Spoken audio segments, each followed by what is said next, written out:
xalqimiz orasida ming yillardan beri davom etib kelayotgan an'analar borligi barchamizga ma'lumdir.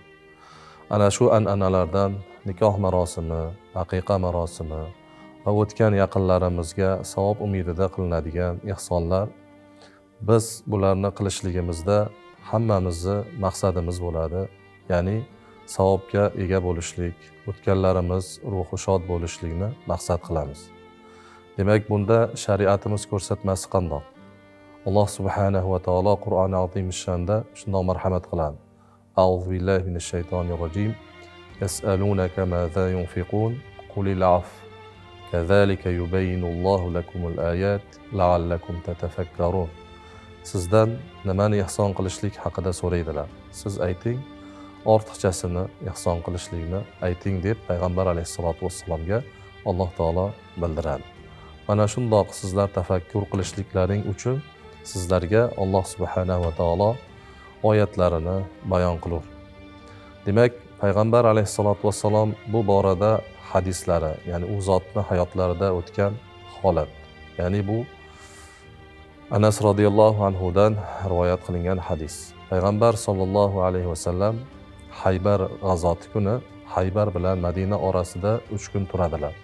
Va ana shu joyda Sofiya binti Huyay onamizga nikohlanadilar. Bu nikoh valimasiga butun musulmonlarni chaqiriladi. Ammo nikohda ularga beriladigan taom na go'sht, na bir non bor edi. Balki Bilal radhiyallohu anhuga teridan bo'lgan dasturxon yozilishligini buyurdilar va uni ustiga yeydigan qurt, xurmo va sariyog' tashaldi. Va ana shu bilan nikoh marosimi nihoyasiga yetdi. Bu hadisdan ko'rinib turibdiki, inson imkoniyat qadar ihson qilmoqligi.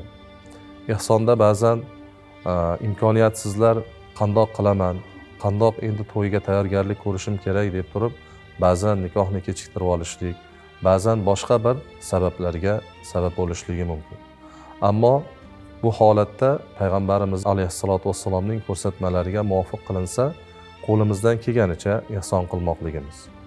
Lekin bu qo'limizdan kelganicha deb turib, dabdababozlik, isrofgarchilikka yo'l qo'ymasligimiz kerak.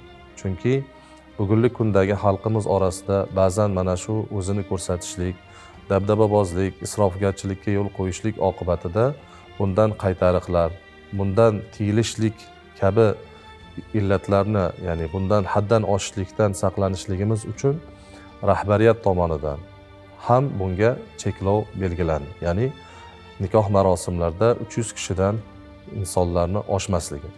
Undan oshig'ida bir javobgarlik borligi. Bu shariatimiz ko'rsatmasiga muvofiq ekanligi. Ba'zan mana shu ortiqcha pulni o'sha yoshlarning kelajagiga sarflansa, yoki biron bir muhtoj, ehtiyojmand oilalarga ihson qilsak, buning savobi undan-da yaxshiroq, undan-da abadiyroq bo'ladi. Demak, biz bunda shariatimizga muvofiq ish qilmoqligimiz, haddan oshmasligimiz, isrofgarchilikdan ehtiyot bo'lishligimiz lozim bo'ladi.